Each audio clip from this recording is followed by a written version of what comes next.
soci d'Arxivers Sense Fronteres i he estat cooperant.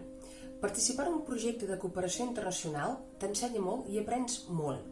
Quan vaig anar a Rosario, Montevideo, Buenos Aires a fer l'informe de prospecció de fons dels casals catalans en aquestes ciutats, la veritat és que si t'agrada la teva feina no pots estar-te només amb l'informe. Vaig començar a buscar per sota les escales, als magatzems, a tot arreu on jo veia que hi podia haver-hi documentació. La veritat és que em vaig trobar moltíssima, que estava dispersa, la vaig reubicar, vaig fer un petit inventari i això també, vulguis o no vulguis, et dona una mica una sensació molt agradable. Inclús a Montevideo, que estaven a punt de començar obres, tota la documentació la vaig posar dintre caixes de trasllat totalment degudament identificades per tal que no es perdés aquesta documentació. O sigui que quan tu fas un projecte dones molt més de tu del que normalment sols donar, no?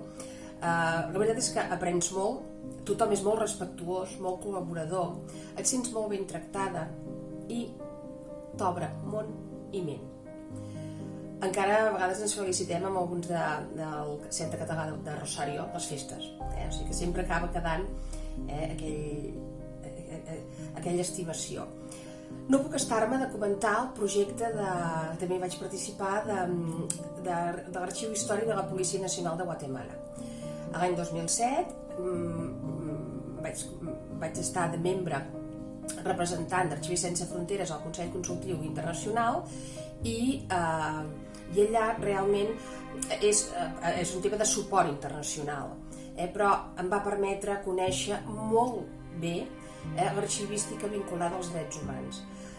També persones molt interessants on veus clarament que són capaços de jugar-se la vida per anar a organitzar aquella documentació, per anar a tenir cura d'aquella documentació, per poder-la fer accessible, perquè les famílies que tenen éssers estimats desapareguts puguin trobar-los.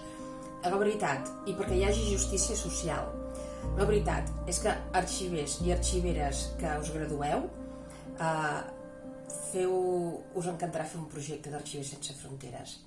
De veritat, intenteu, proveu, us obrirà món i ment.